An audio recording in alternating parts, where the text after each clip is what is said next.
Depremin olduğu gün nöbetteydik. Saat 4:17 sularında yatakhanede deprem oldu. Yatağın yanında önce kendi emniyetimizi aldık. Deprem bitti. Garajın önüne geldik. Araçlarımızı dışarı çıkarttık. Binada çöküp altta kalmasın diye. Diğer ekip arkadaşlarım geldi. Sonra yakın mahalledeki halk geldi. Benim işte annem kaldı, çocuğum kaldı. Burada ilk birinci ekibi oluşturduk. En yakın mahalle, istasyon mahallesine gittik. Bir saatin içinde 8 kişiyi kurtarıp geri sonra diğer görevlere devam ettik. İlk günler hem büyük bir deprem olduğu için çevre iller de etkilendi. Yardıma gelecek illerde de deprem olduğu için bu süre uzadı.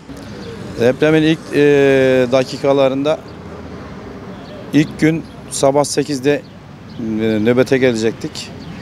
4'e 17 geçe büyük bir gürültüyle, sarsıntıyla uyandık. Benim çocuğumun bir tanesi hafızlık Kur'an kursundaydı yatılı. Biz orada depremin geçmesini bekledik. 1,5 dakika yakın çok büyük bir sarsıntı, evlerin duvarları falan büyük bir şekilde hasar gördü. Ama binamız yıkılmadı çok şükür. Oradan binadan çıktık, aracımıza bindik. Caddeler zaten bayağı bir kuyruk vardı yani. Tıka basa insanlar hepsi birden caddeye çıkınca büyük bir sıkışıklık yaşandı.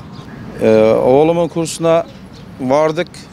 İlk 20-25 dakika içerisinde baktık 5 katlı bina yerle bir olmuştu. O çok büyük bir acıydı bizim için. Yani hiç umut yok diye içimizden geçmedi değil. Yani herkes orada evladı için gelmişti. 35 tane orada öğrenci vardı. 35 taneden 12 tanesini yaralı çıkarttık. 23 tanesi şehit oldu. Oğlumu 7. saat çıkardık. Tabii onu çıkarana kadar birçok orada yaralıyı çıkarttık. Benim oğlum 3. kattaydı. Bayağı bir tünel açtık. Oraya ulaşana kadar diğer çocukları çıkarttık, yaralıları, eksi olanları. Oğlumu çıkarttıktan sonra öğlen 11.30 gibi araca bindirdik. Tıp fakültesi yolunu tuttuk. Tıp fakültesi normalde oradan 8-10 dakika sürer ama biz 1,5 saatte zor vardık. Tıp fakültesine hemen oğlumu bıraktım. Geri geldim. Ailemi aldım. Oğlumun orada tedavisi yapılması için büyük oğlumu da yanına bıraktım. Ailemle tekrar gittim. Onun tedavilerini bitirdikten sonra güvenli bir yere bırakıp İtfaiye Daire Başkanlığı'na geldik. O günden beri çalışıyoruz 7/24. Bütün vatandaşımızın her yardımına koşmaya çalıştık.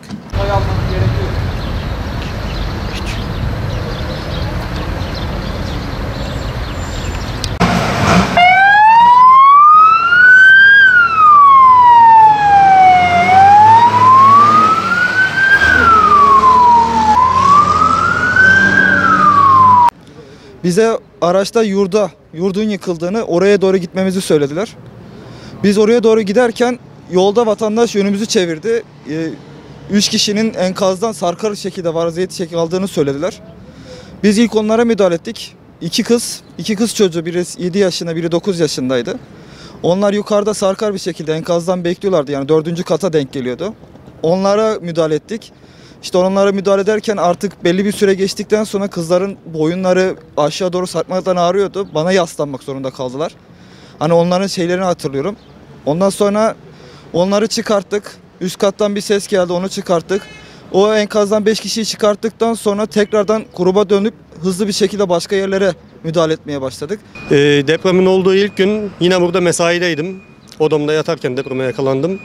Önce bir sağa sola salladı. Ne olduğunu bilemedim. Uyandım, rüyadayım zannettim.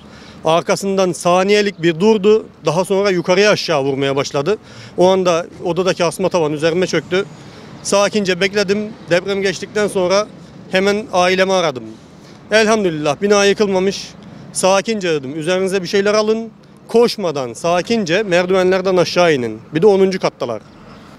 Biz ilk anda olayın daha ne kadar büyüklükte olduğunu bilmiyorduk. Biz zannediyoruz ki küçük bir deprem, yıkılan birkaç tane bina. Ama çarşıya bir çıktık ki mahşer yeri gibi. Hangi binaya koşacağımızı şaşıyoruz.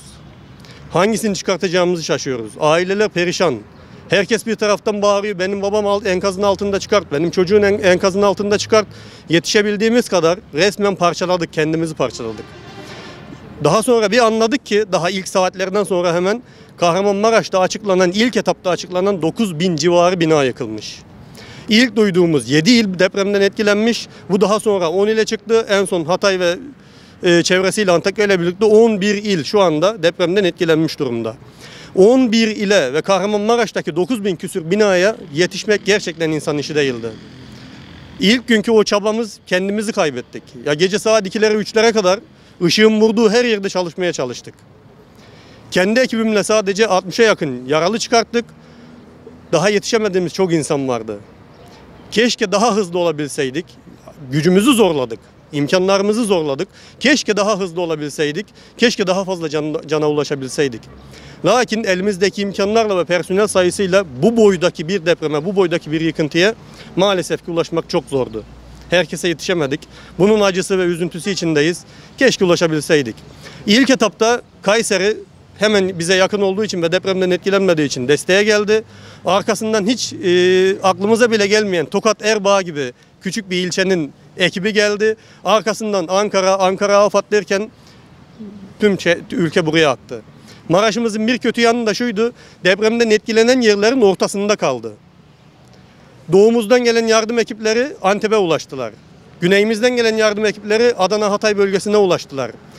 Kuzeyimizden gelen yardım ekipleri Adıyaman Malatya bölgesine ulaştılar. Maraş ortada kaldı.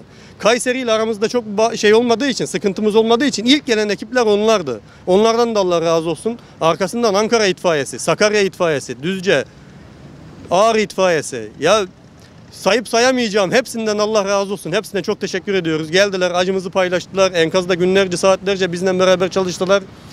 Ya mükemmel bir birliktelikti. 5 itfaiyeci arkadaşımız ailesiyle birlikte şehit oldu.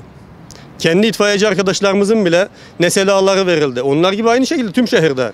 Kendi itfaiyeciler arkadaşlarımız da dahil ne selaları verildi, ne cenazeleri oldu, ne taziyeleri oldu, ne namazları kılındı. Ya bunun tarif edilemez bir şey bu ya. Kendi amcamın kızı enkaz altında kaldı. 5. gün ulaşabildiler cenazesine 3 çocuğuyla birlikte. Ben ona bile gidemedim. Ne zaman arasam burayı dediler ki orada ekip var, sen görevine devam et.